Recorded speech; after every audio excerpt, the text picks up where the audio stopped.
Nós sabemos que o processo da aparição está ligado ao perispírito, né? Aliás, todos os fenômenos que a gente tem conhecimento, que foi analisado por Kardec, que a gente ainda pode assistir por aí, em função do perispírito. O perispírito é um elemento assim, essencial para todos os fenômenos. É através dele que o processo se realiza. Então aqui ele está perguntando se é pela condensação do fluido do perispírito que o espírito se torna visível. E a explicação é o que ele diz: condensação não é o termo, né? Porque condensar seria fazer com que ele se tornasse sólido. Ele diz que trata-se apenas de uma comparação que pode ajudar a compreender o fenômeno, pois não há realmente uma condensação. Quer dizer, ele não fica ali exprimido, condensado, né, por alguma coisa para poder se tornar visível. Então ele esclarece melhor que pela combinação dos fluidos produz-se no perispírito uma disposição especial, sem possibilidade de analogia para a voz e que o torna perceptível. Quer dizer, não tem uma palavra, não tem nada que possa ser comparado para que a gente possa entender esse processo, né? Porque condensação, ele diz aí, não é o termo, porque a condensação seria você juntar um fluido assim, ó, e ir espremendo até que ele se torne bem coeso e bem concreto, né? Não é o que acontece. O que acontece é a mistura, né, do fluido perispirístico do médium com o fluido perispirístico do espírito. Esse processo, essa junção, e aí o que ele diz aqui, que não tem como ser explicado ainda para nós, é que vai fazer com que o processo aconteça, da gente poder ter o espírito perceptível, tá? Mas aí também para nós o que interessa no momento é isso, a gente entender o processo esse, que não é nada de fora das leis naturais, não é um fenômeno sobrenatural, não é nada de extraordinário, é apenas manipulação fluídica, né? Fluidos dos perispíritos, que se unem e vão dar esse outro processo. É como uma combinação química, né? Você junta um elemento com o outro e você vai ter um terceiro. Aqui você junta o fluido do médium com o fluido do espírito e você vai ter ali a possibilidade do espírito se tornar perceptível. Aí Kardec pergunta: os espíritos que aparecem são sempre inacessíveis ao tato e não podemos pegá-los? Será que todos que aparecem, né, a gente não pode encostar a mão, não pode pegar, não pode sentir? E aí ele diz, né, no estado normal de espíritos não podem pegá-los, como não pegamos os sonhos. Não obstante, podem impressionar o nosso tato e deixar sinais de sua presença. A gente sabe que, né, que o nosso tato é uma coisa muito sensível, né? É uma espécie assim de captar, né, elementos, de captar as coisas com muita facilidade. Se você então estiver bem desenvolvido nesse sentido, você pode captar bem o que ele diz aqui. Você não vai pegar o espírito, mas você vai sentir. Pela tua sensibilidade, você vai sentir ali um elemento. Você está vendo e vai sentir ao mesmo tempo. Você não vai conseguir abraçá-lo, dependendo da situação, abraçá-lo, encostar a mão, mas você vai ter a impressão de que ali existe alguma coisa. Até porque como ele falou lá em cima, a manipulação e ali a união de matéria, né, de elementos semimateriais. E aí ele diz, podem mesmo, em alguns casos, tornar-se momentaneamente tangíveis, o que prova a existência de matéria entre eles e nós. Então, dependendo, né, dessa manipulação fluídica que o espírito vai utilizar juntamente com o médium, ele vai poder tornar-se até tangível. da gente poder até abraçar mesmo e imaginar que seria ali uma pessoa normal, um encarnado, né? De tão real que está. Isso por quê? Isso que a gente acabou de falar, né? Os nossos perispíritos, eles são formados também por matéria, quer dizer, nós chamamos de elemento semimaterial. Ele é formado pela matéria que envolve o planeta Terra, o fluido específico do planeta Terra, que é o fluido material, nós chamamos do fluido animal, né?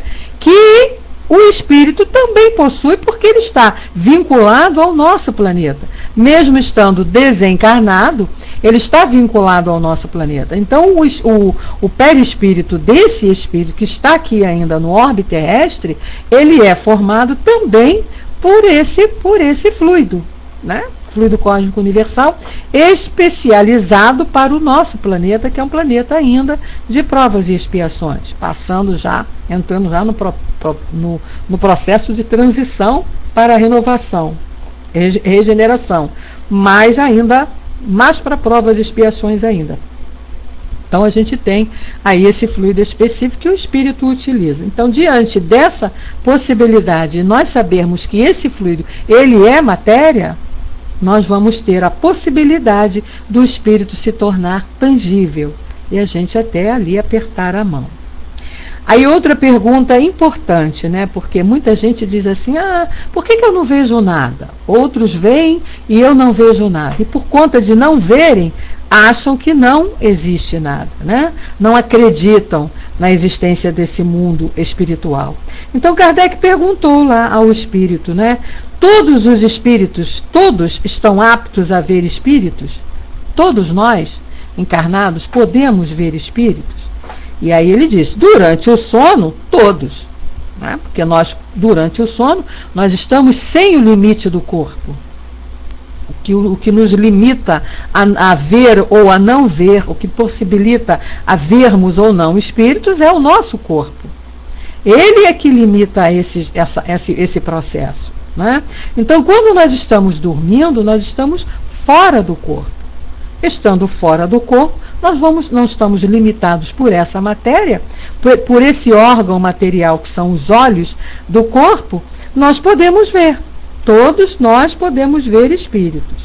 É o que a gente muitas vezes se lembra quando acorda lá, quando sonha, às vezes, com pessoas que a gente acha que não existe, né? E pessoas que não conhecemos, não nos recordamos. São esses espíritos que nós encontramos nos nossos sonhos. Agora ele diz, mas quando estão acordados, não podem ver, mas não quando estão acordados. Quer dizer, quando estamos acordados, limitados pelo corpo, nem todo mundo pode ver. No sono, a alma vê diretamente. Quando estáis acordados, ela sofre em maior ou menor grau de influência dos órgãos. Eis porque as condições não são as mesmas nos dois casos, limitados pela matéria. Ele pergunta na 26, como podemos ver os espíritos em estado de vigília? Né? Como é que a gente pode ver os espíritos estando acordados? E aí a resposta do espírito. Isso depende do organismo de cada um, da facilidade maior ou menor do fluido do vidente de se combinar com o do espírito. Então isso aí, essa possibilidade de ver espíritos em estado de vigília, estando acordado, o encarnado tem que ter esse fluido específico que vai dar possibilidade a ele de ver os espíritos, tá? Essa combinação do fluido dele com o do espírito e ele ver o espírito. Assim, não basta o espírito querer mostrar-se. Isso é muito interessante, né? A lei de Deus, ela é perfeita, porque não é uma bagunça que cada um faz o que quer, que todo mundo faz o que quer. Não, é tudo muito bem organizado. Não adianta também o espírito achar que pode aparecer para quem ele quer. Não tem essa possibilidade. Está aqui, ó. É também necessário que a pessoa a quem se quer mostrar tenha aptidão para vê-lo, ou seja, que possua esse fluido específico que possibilita essa visão do espírito. Senão, eu, por exemplo, não possuo esse fluido. Então o espírito ele vai chegar aqui na minha frente, ele vai virar cambalhota, ele vai pular, ele vai fazer o que ele quiser para se tornar visível para mim e não vai conseguir. Por quê? Porque o meu organismo não apresenta condições para que isso aconteça. Por isso que nem todos podem ver espíritos, né? Aqueles que veem têm uma razão de ser. Isso aí a gente sabe. Nada acontece por acaso, né? Boa tarde, Negrão, seja bem-vindo. Que bom que você chegou, né? Pensei que você já não viesse também hoje, Negrão. Atrasadinho, mas presente. Isso é que importa. Aí na subpergunta A, desse item 26, ele diz assim: essa faculdade pode se desenvolver pelo exercício? Quer dizer, eu não tenho essa faculdade, né? Será que eu posso trabalhar e desenvolver essa faculdade através de muito exercício? E a resposta dos espíritos é que sim. Como todas as outras faculdades, quer dizer, tudo você pode desenvolver, né?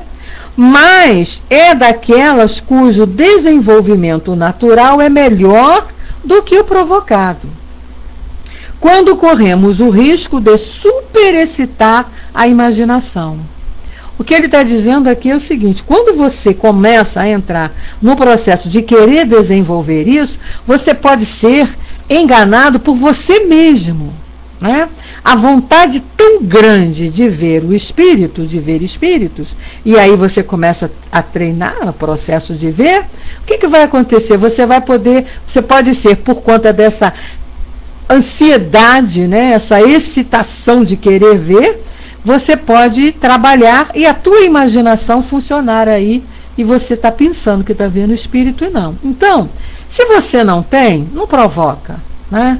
Não provoca, deixa como está, porque Deus fez as coisas e deixou que as coisas acontecessem já de maneira perfeita. Cada um tem aquilo que precisa, cada um tem a faculdade que lhe é necessária para crescer, para progredir, para caminhar. A gente tem que ter o conhecimento. Conhecimento é importante. Agora, ficar procurando chifre na cabeça de cavalo não é bom, né? Sim, Fernando, todos nós temos a mediunidade, de menor ou de maior grau. Mas aí, essa faculdade, todas as faculdades, os espíritos já disseram para a gente, elas podem ser desenvolvidas, não é? Mas vamos usar o bom senso. Se uma determinada pessoa, né, veio lá com todas as faculdades possíveis, né, psicografia, psicofonia, evidência, a audiência e por aí vai, e outros não vieram, é porque tem uma razão de ser, né? Nada no planejamento reencarnatório foi feito aleatoriamente. Então, se eu, por exemplo, não tenho essa faculdade da vidência, posso trabalhar e desenvolvê-la? Até posso, é o que ele está dizendo aqui. Agora, eu tenho que ter muito cuidado para eu não ser enganada por mim mesma, pela minha imaginação. Né? Então, o que ele está explicando aqui? É melhor deixar a coisa natural. Isso, né? Você mesmo colocou aí a explicação correta. Cada um vem com aquilo que precisa trabalhar, desenvolver para educar-se e evoluir. Então eu já vim, quando eu fiz o meu planejamento reencarnatório, já estava lá específico quais seriam as minhas faculdades, as minhas possibilidades em termos de mediunidade. Cada um de nós já veio com aquela que necessita. O que a gente pode fazer é aprimorar aquilo que tem. Isso é óbvio, é dever de cada um, através do estudo, através do conhecimento. Agora, ficar buscando coisa, provocando coisa que não tem, é o que os espíritos estão dizendo aqui para a gente, não é aconselhável. Não é aconselhável porque você pode ser enganado por você mesmo, por conta da sua imaginação. Ele diz assim ainda nessa resposta: a visão geral e permanente dos espíritos é excepcional e não pertence às condições normais do homem. Não precisa, então não é uma coisa que é uma necessidade, uma faculdade muito específica para aquele que veio com ela. Ele tem um objetivo de ter aquela faculdade. Então não é para todo mundo, né? Aí o nosso professor Herculano coloca aqui uma explicação a respeito disso no rodapé. Ele diz assim: o respeito às leis naturais é um dos princípios espíritas. Olha só. A mediunidade, como todas as faculdades humanas, deve desenvolver-se normalmente, nunca de maneira forçada. Eu já vi criatura que foi começar a forçar a fazer determinadas coisas em relação à mediunidade e acabou numa confusão. Porque aí nem desenvolveu a própria que ela tinha e nem conseguiu desenvolver as outras que ela procurava desenvolver. Então aquela criatura que acha que pode fazer tudo, né? Que tem condições para fazer tudo, aí acaba não fazendo nada direito. Você conhece aquela pessoa que faz tudo, mas aí não faz tudo perfeito, faz tudo pela metade? É o que acontece. Então o conselho aqui do nosso professor Herculano Pires, que é um conselho dos espíritos também, né? Tudo na nossa vida. Isso, Denise, entra em total desequilíbrio, é o que ele falou aqui, ó. Pelo processo, né, de querer, o que acontece? Ficam super excitados naquela ansiedade de querer ser tudo, acabam se envolvendo, sendo enganados pela própria imaginação e se desequilibrando, fazendo bobagem, tornando-se até objeto de espíritos levianos, que tornam até objetos de espíritos levianos, entrando aí num processo de subjugação, entrando aí num processo de fascinação, e não vai dar bom resultado. Então, a gente tem que ter muito cuidado, vamos ter a consciência de que cada um veio com aquilo que precisa. Essa história de achar que ser médium disso, médium daquilo, é privilégio, é ser espírito puro, não é não.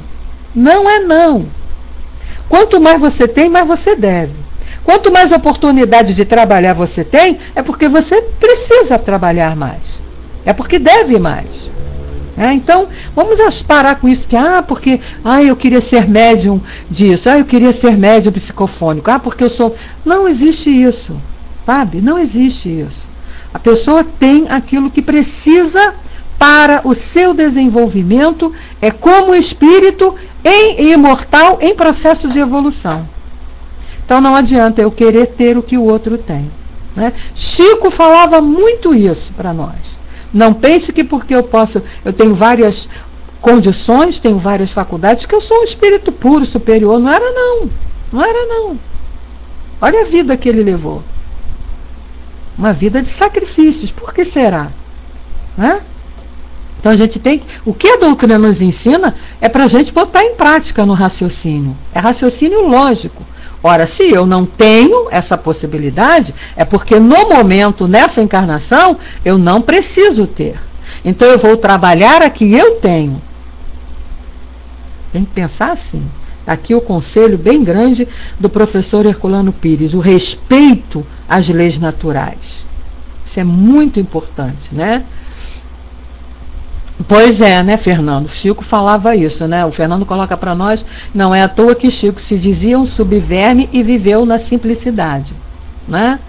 E Negrão coloca, já ouvi dizer que tem casa em que o dirigente exige que todo médium na sessão mediúnica faça o intercâmbio, chegando alguns a mistificar quando chega a sua vez.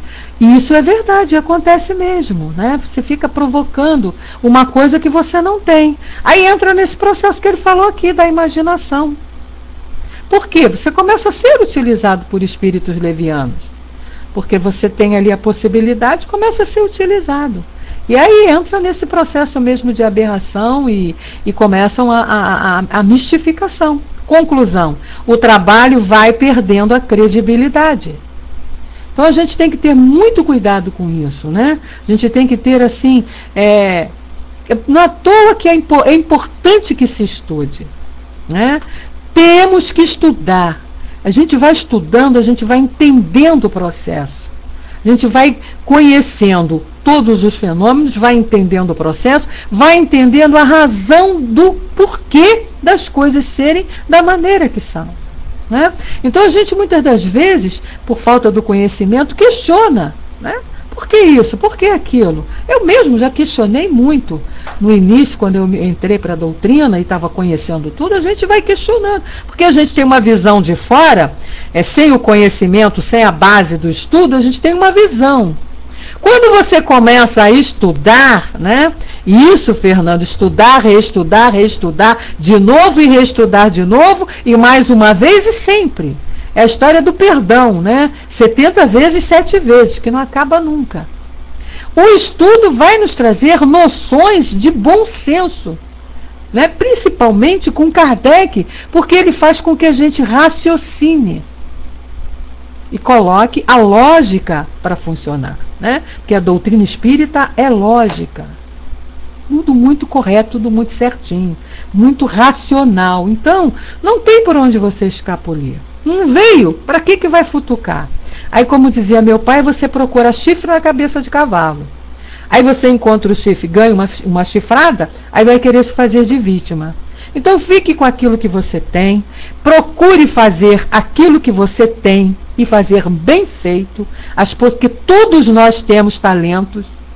Não sei se vocês conhecem a parábola dos talentos, né? Mas todos nós, quando nascemos, trazemos os nossos talentos para serem desenvolvidos. Uns trazem 3, outros trazem 2, outros trazem 1, mas todos nós temos nossas missões aqui, como encarnados. Uma todo mundo tem, que é a missão de se melhorar, de evoluir, de se tornar melhor. E fora as outras que traz de contrapeso, que precisa ser desenvolvida também. Tá? Então, é com isso que a gente tem que se preocupar. Por isso que a doutrina nos ensina, os Espíritos dizem, venha buscar o conhecimento, venha estudar, venha conhecer a verdade, venha conhecer a realidade, para você fazer o processo correto. Saber fazer as escolhas, ou seja, utilizar a sua prenda maior, que é o teu livre-arbítrio, de maneira correta. Tá? Continuando aí na questão 27, ele diz assim, pode-se provocar a aparição de espíritos? Olha só, então será que a gente pode se reunir aqui, um grupo, e provocar, evocar e fazer com que os espíritos se tornem visíveis? Ele diz assim, pode-se algumas vezes, mas muito raramente. Ela é quase sempre espontânea. Para provocá-la é necessário que se possua uma faculdade especial, ou seja, esse fluido especial que ele falou aqui atrás. Algum médium ali tem que ter, né, precisa ter esse fluido específico para a realização dessa aparição. Agora, isso só vai acontecer, né, se houver uma utilidade, né, uma razão útil, um objetivo útil, porque, como a gente sabe, os espíritos não estão ao nosso bem prazer, né, a boa vontade. Eles não são nossos escravos, não são nossos empregados. Então eles vão poder aparecer, sim, se tiver uma razão lógica, né, se houver uma necessidade. O Márcio coloca aí, tem como o vidente reconhecer um possível processo de mimetismo do espírito comunicante? Ô Márcio, eu vou te dizer, eu não sei te dizer assim o certo, mas pelo conhecimento que eu tenho, se o médium for um médium que estuda, um médium que tem o conhecimento, ele vai poder sim reconhecer. Tá? Então, se ele tem conhecimento, se ele sabe como é que é o processo, se ele sabe, se ele faz isso aqui que a gente está fazendo, estamos aqui estudando, então você vai saber identificar sim. Por quê? Por conta do conhecimento. Você vai poder jogar testes, você vai poder fazer perguntas, você vai poder fazer coisas que vão te ajudar a identificar se é um processo real, se é uma fraude, se é um engano, seja lá o que for. Né? A gente faz muito isso, a gente percebe muito isso nas mesas mediúnicas. Quando o médium está ali mistificando, a gente identifica facílimo, quem tem esse conhecimento aqui. Por isso a importância do estudo, né? Claro, desde que lógica as perguntas, né, Fernando? Agora, é importante que se estude para poder saber fazer a coisa corretamente, não é? Livro dos Médiuns não é um livro que a gente estude uma vez. Livro dos Médiuns a gente tem que estar sempre estudando. Por quê? Conforme a gente vai passando por experiências no trabalho, na tarefa, a gente vai abrindo o nosso campo de conhecimento e aí coisas que a gente não tinha percebido quando estudou uma vez, começa a perceber quando se estuda numa segunda vez, numa terceira vez. A cada vez que a gente estuda uma obra, que a gente vai estudar um assunto, que a gente vai estudar um tema, a gente vai ter mais entendimento, né? Mais conhecimento. Coisas vão se clareando por conta do nosso amadurecimento. Tá bom? Aí ele diz assim, os espíritos podem fazer-se visíveis com outra aparência além da humana? Olha, boa pergunta, né? Será que o espírito pode aparecer numa outra forma que não seja de um ser humano? O Fernando diz assim, estudar com pessoas diferentes para ver o que os outros têm a falar e analisar. Sim, é sempre bom você ouvir opiniões diferentes. Agora, tendo sempre como meta, como base para você, a codificação. Aquilo que Kardec falou. Se alguém fala alguma coisa que vai de encontro àquilo que Kardec falou, é bom ter cuidado, né? É bom ter cuidado. Bom, então ele diz assim, você pode, perguntando, né, pode o espírito aparecer numa forma diferente que não seja humana? Aí a resposta, olha só, a forma humana é a sua forma normal. O espírito pode variá-la na aparência, mas conservando sempre o tipo humano. Então eu posso modificar, porque é uma das propriedades do perispírito, e se eu conheço o processo, né, como espírito, eu posso modificar a minha aparência. Posso me tornar maior, menor, né? Mais gorda, mais magra, posso me tornar mais clara, mais morena. Isso eu posso fazer, tá aqui, isso é normal. Aí ele pergunta, não podem manifestar-se com a forma de flamas, né? Outra forma que não seja de um ser humano? Flamas aí no caso de clarões, né? de luminosidade. Aí ele diz, podem produzir flamas, clarões, como qualquer outro efeito para demonstrar a sua presença. Mas essas coisas não são o próprio espírito. Então, quando você vê um clarão, né, ali aquele clarão não é o espírito. Aquele clarão é um fenômeno produzido pelo espírito. E ele diz, a flama é quase sempre apenas um efeito óptico ou uma emanação do perispírito. Em todos os casos, é somente uma parte do perispírito que só aparece inteiramente nas visões. Então, olha só, não tem como o espírito aparecer de outra maneira. Ele é um ser humano, ele vai se apresentar com forma de ser humano. Muito bem, mas muitas vezes as pessoas não veem ali o ser humano. Veem clarão, veem uma luz. Então, aqui está bem claro para nós, aquele clarão, aquela luz, não é o espírito. É uma emanação do perispírito. Se o perispírito dele já tem condições de emanar uma luz, de emanar um clarão, ele pode fazer isso sim. Lembrando bem que ele não é aquela luz. Aí o professor Herculano Pires traz uma notinha aqui para nós. Ovoides é outra coisa, negrão.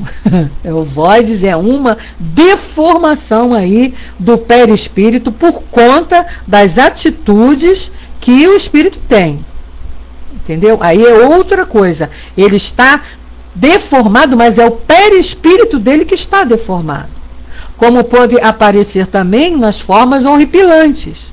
Não só de ovoide, né? Nasquelas formas horripilantes, formas de lobisomem, formas de...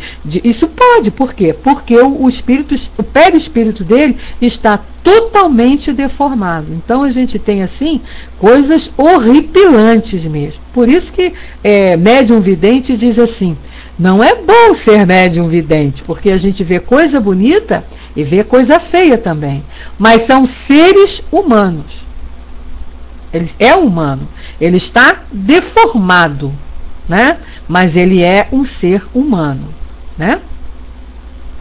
Aí o professor Herculano diz assim para nós, olha só: o perispírito só aparece integral nas visões, compreendendo-se o termo visões como manifestações visuais do espírito em corpo inteiro. Nas outras formas de manifestação, ele apenas projeta as imagens que deseja, como nesse caso das chamas. Tá? Então o espírito deseja projetar uma imagem, um clarão, uma luz, ele vai projetar. Tá?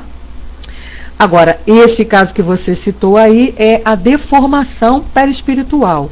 Aí é um caso diferente.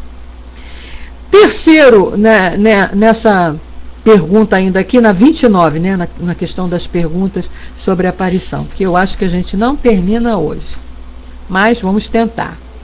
Ele diz assim: que pensar da crença de que os fogos fatos são almas ou espíritos, né?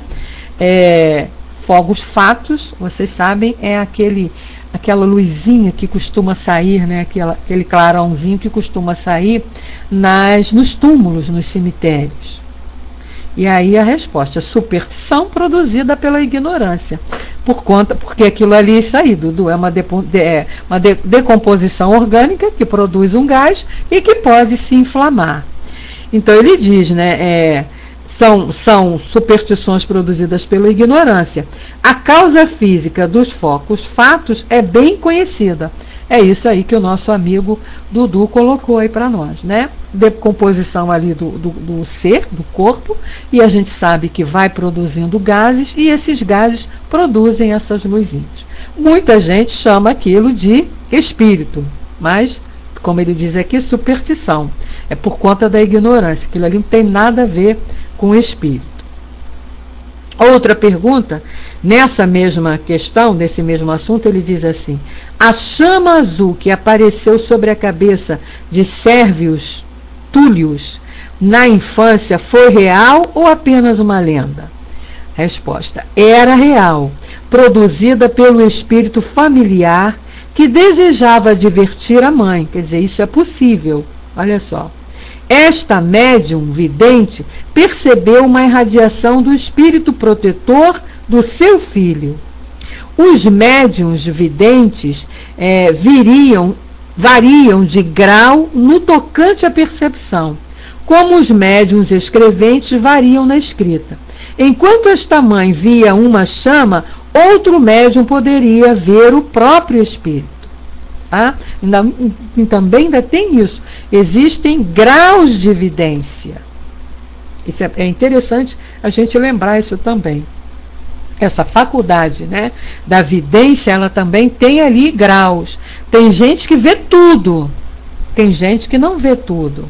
Alguns veem algumas coisas.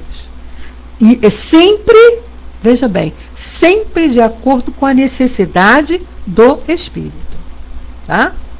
Aí, mais uma vez, a gente tem aqui a explicação desse fato aí, desse Sérvios Túlios. Ele diz: Sérvios Túlios, sexto rei de Roma, nasceu escravo de Tarquínio Prisco, que o fez educar e sucedeu a ele no trono por decisão popular. Ampliou Roma, aumentou suas muralhas, estruturou as classes e realizou grandes obras. Predestinado, quer dizer, tinha, né?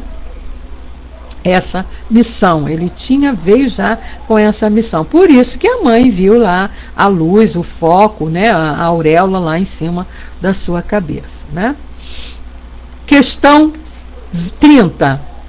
Ele diz assim: os espíritos poderiam se apresentar em forma de animais? Olha só, boa pergunta. O espírito pode vir em forma de animal? Preste atenção na resposta, ó. Isso pode acontecer, mas não sempre.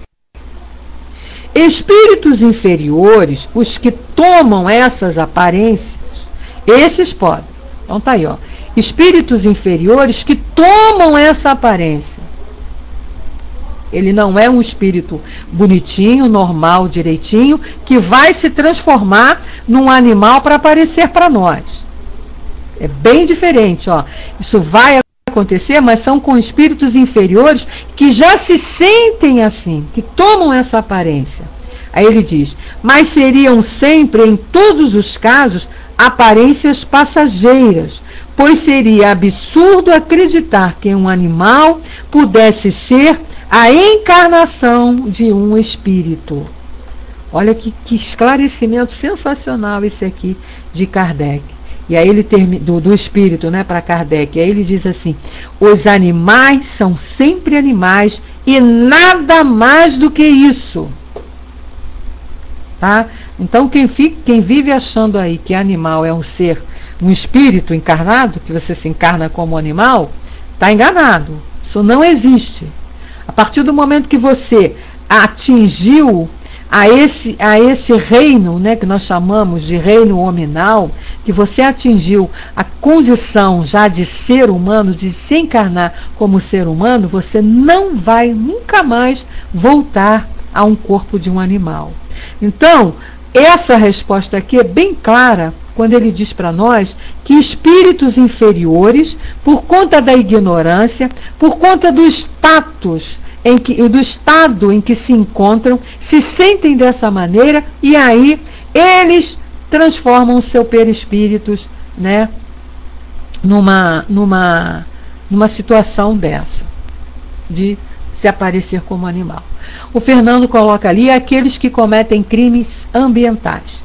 Fernando, eu li uma vez, vou te contar, só dar um exemplo, tá? Daí você conclua.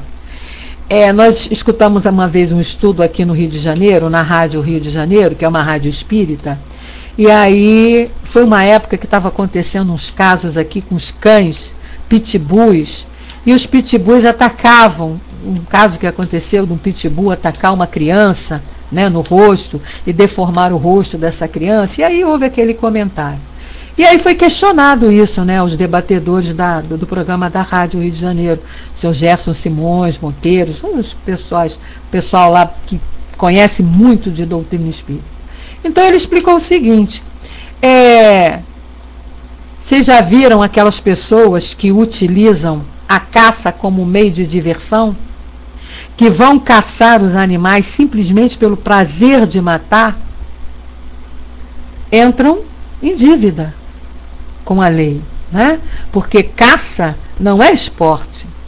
Você pode caçar para matar a sua fome, que é o que os índios fazem. Eles só caçam lá os animais, os peixes, né, os animais da floresta, para se alimentarem. Nada além disso. Agora, aqueles que fazem disso, né, na Inglaterra tem muito isso, caçar para se divertir. Aí saem manadas com cães, né, estraçalhando os outros animais. Você se complica com a lei. E como a lei é de reajuste, você vai ter que se reajustar. Então aqueles, né, que se cometem crimes ambientais, é o que você vai ver também. A criatura é mais ou menos, estou falando uma linguagem bem simples para a gente entender. Isso não quer dizer que seja a lei de Italião, pão, pão, queijo, queijo, né? Até tem, mas tem também a possibilidade disso ser lei, ô Negrão, né? De ser um esporte oficializado. A caça aos animais, ser um esporte oficializado. Agora, por exemplo, o que a gente está ouvindo aí pedindo, campanhas, né? Vamos cuidar da água, vamos zelar da água. Aí você vê as pessoas num desperdício de água, lavando calçada com borracha d'água e deixando água jorrando e água vazando pela torneira.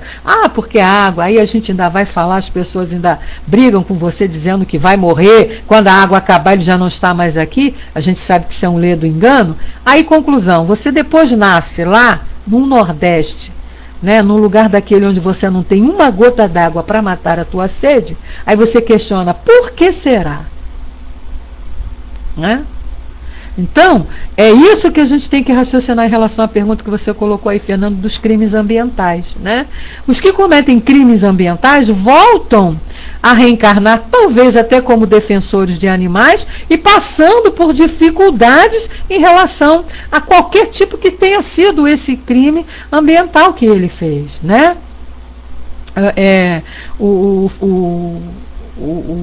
Armando coloca: Fernando, eu penso que quem comete crimes ambientes é humano, INDA vivenciando as animalidades. Ainda, né, deve ser o que você quis escrever, ainda vivenciando animalidades.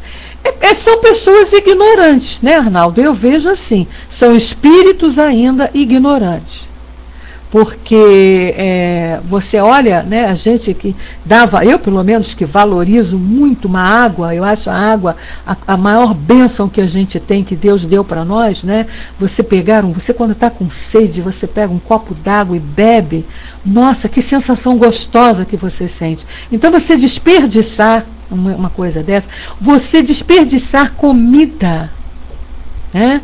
Quantas pessoas eu vejo e desperdiçam alimentação na hora das suas refeições. Estragam comida, jogam fora, compram em excesso, aquilo estraga, aquilo se joga fora. Gente, está arrumando compromisso com a lei, né? Como é que é, Dudu? Mas nesse caso eu acho que voltar a reencarnar um animal não vai acontecer, não. Voltar como animal nunca. Ele vai, até porque se ele voltar como um animal, ele volta irracional, né? Vamos raciocinar, ele volta irracional, não vai pensar, não vai raciocinar, não vai nem entender por que voltou como animal. Então ele tem que voltar como ser humano mesmo, sofrendo as consequências dos seus atos. Se desperdiçou água, vai, filhinho, nascer lá no lugar onde não tem água para tu beber, para tu poder valorizar a água, né? Matou bicho, matou animal, vai ser atacado por um animal também para ver como é bom. Eu sou muito dura nesse sentido. A lei é perfeita. Você fez, você tem que passar pelo processo para poder aprender, né? Então, se você desperdiçou alimento, se você não soube vivenciar, né, Márcio? Não necessariamente nascer no Nordeste significa que é crime ambiental, meu amigo. Eu estou só dando um exemplo, porque aqui no Nordeste a gente tem essa problemática, né? Você vê excesso de água no Sul e falta de água no Nordeste. Mas você pode também nascer em outra nação, no outro país, né? É só um exemplo, porque é o que a doutrina nos ensina. Eu gosto muito dos exemplos simples e práticos do nosso dia a dia. Ficar rebuscando coisas importantes. Não, o dia a dia ali, mas é a lógica. Né? Você está desperdiçando água, você sabe que não pode, então, né? É aquela história, você vê mães hoje, né, que pegam seus filhos, geram filhos e jogam na lixeira, ou afogam na não sei aonde e destroem os filhos, amanhã voltam com a possibilidade de não poder ter filhos. Um exemplo, né? E casos que a gente conhece disso, eu conheço casos disso. Né? Pessoas que maltrataram seus filhos ou maltrataram crianças, tá? E voltam, olha só como é que voltam, que bonitinho que elas voltam. Voltam como impossibilitadas de ter filhos e trabalhar com crianças. Quer dizer, educar filhos dos outros. Vide professores. Né? Não é o caso de todos os professores, mas existe muito isso, né? Então é o que a lei nos ensina, o que a doutrina nos ensina, né? Os reajustes que a gente tem que aprender. Então a gente só aprende sofrendo na pele. Isso aí está mais claro.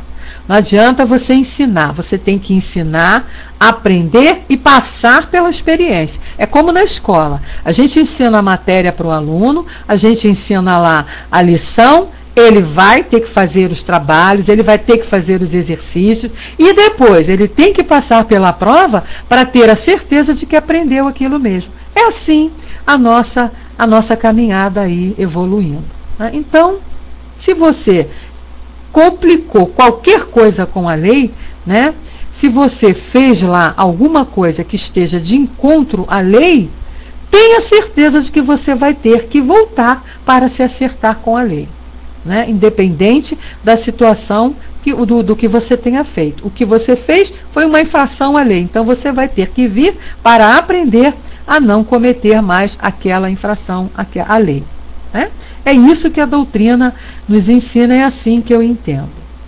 Tanto que a gente diz lá, né? Ó, você hoje, ontem nós fizemos esse estudo aqui na salinha, na Seara Espírita à noite. Kardec, lá no livro Que é o Espiritismo, falando lá das consequências do Espiritismo, ele mostrando para nós que ele veio nos ensinar o quê? Trazer esse esclarecimento para nós, que hoje eu estou construindo o meu futuro. Então, eu que sou espírita, que tenho esse estudo, que já fizemos esse estudo, que temos esse conhecimento, nós sabemos que os nossos atos hoje estão concretizando o nosso futuro. O que eu estou fazendo hoje é que vai me dar o meu futuro depois, quando eu desencarnar. Então, o que eu tenho que fazer? Procurar me esforçar para seguir o que a lei manda, para eu não ter que perder aí, como o Dudu colocou, 7 pontos na carteira, não ter que pagar multa, não ter que passar por nenhum aprendizado novamente. Eu estou com conhecimento aqui, então, sou perfeita? Não, mas estamos nos esforçando para fazermos as coisas, pelo menos de acordo com a lei, né? E isso, Negrão, com certeza. E essa é outra coisa que deve pesar muito para nós, né? Nós não vamos poder chegar lá, quando a consciência começar a cobrar, a gente não vai poder dizer assim, eu não sabia, sabe aquela cara assim de pastel? Eu costumo dizer que é cara de pastel. E dizer assim, eu não sabia que era assim. Não, nós sabemos, nós temos o conhecimento.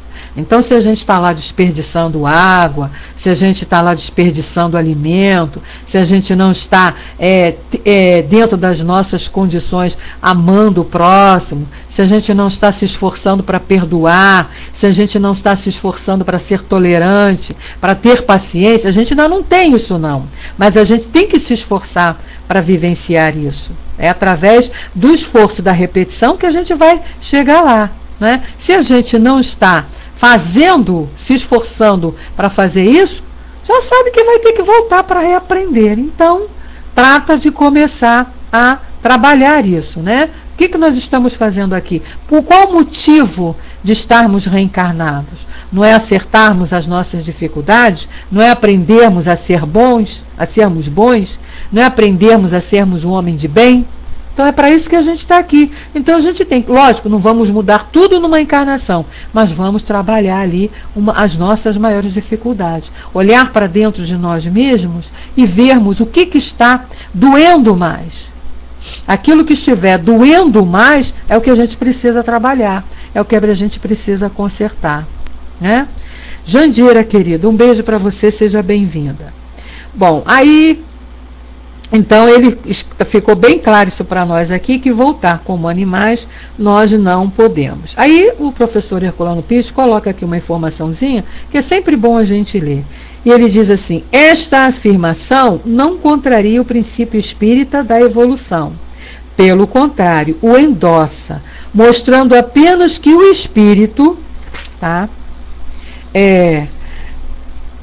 que o espírito não pode encarnar no reino animal. Aí ele manda a gente ver lá nas questões 611 a 613 do Livro dos Espíritos, onde ele fala sobre esse processo da mente em psicose. Porque existem filosofias aí que acreditam nisso, né? Os indianos, por exemplo, os hindus lá, acreditam ainda que você volta como animal. Mas isso não é real. É só a gente raciocinar que vai perceber que não tem lógica. Não tem sentido, né? Você pode repetir uma encarnação, repetir uma prova, mas não voltar para o beabá novamente. Você já sabe ler e escrever? Por que você vai voltar lá para o CA? É besteira, né? Não tem sentido. Você já aprendeu a ler, a escrever, sabe contar, já faz continha, já passou lá pela primeira série, já está lá pela terceira, quarta série da escola. Aí, por uma razão, por alguma coisa que você fez equivocada, que errou, vão voltar você lá para a classe de alfabetização? Vão te alfabetizar de novo? Tem lógica isso? Não tem. Você já sabe ler, você vai para uma... Não, agora você pode repetir o ano. Repetir o ano você pode. Fez bobagem, não estudou durante a 5ª série? Então repete a 5ª série, né? Pois é, né? Tem isso, né? Animal não fala. Bom, aí Kardec coloca aqui uma nota, né? Para a gente entender melhor, fazendo um resumo aí desse processo todo, que ele diz assim: somente a superstição pode levar a crer que certos animais são encarnação de espíritos. Tem gente que pensa isso, viu, companheiros? Eu já vi pessoas dizendo que o cachorrinho é a reencarnação lá de alguém lá da família. Podem acreditar que eu já ouvi isso, hein? Enfim, a gente ouve e fica quieto, né? Porque tem lugares que a gente pode esclarecer, tem outros que fica complicado. Então deixa a criatura lá. Então ele diz: é necessário ter uma imaginação muito condescendente ou muito impressionável para ver algo de sobrenatural nas atitudes, às vezes um pouco estranhas, que eles tomam. Mas o medo frequente fez ver aquilo que não existe. Aliás, o temor nem sempre é a fonte dessa ideia. Conhecemos uma senhora, por sinal muito inteligente, que estimava demais um gato preto, acreditando que ele possuía uma natureza superanimal. Nunca, entretanto, ouvira falar de espiritismo. Se o tivesse conhecido, compreenderia o ridículo da causa de sua predileção, pois a doutrina lhe provaria a impossibilidade dessa metamorfose. Está bem claro isso aí para nós. A gente tem lá no Livro dos Espíritos, Kardec lá com uma série de perguntas a respeito dessa possibilidade dos animais, de alma de animal, que tem gente que acha que animal tem espírito, tem gente que animal pensa, que animal raciocina, só falta falar. Não é bem por aí, tá? Vamos ler lá as questões no Livro dos Espíritos. Bom, meus amigos, a gente está encerrando ali. São 18 horas e 57 minutos. Nós entraríamos agora num outro assunto, que seria o ensaio teórico sobre as aparições, que é um assunto também em relação a essa processo de aparição muito bom. Mas não vai dar tempo da gente ler nem o item 101, que ele é grandinho e tem aqui várias colocações. Então a gente vai deixar para a semana que vem e a gente já vai encerrando por aqui os nossos estudos de hoje. Ok?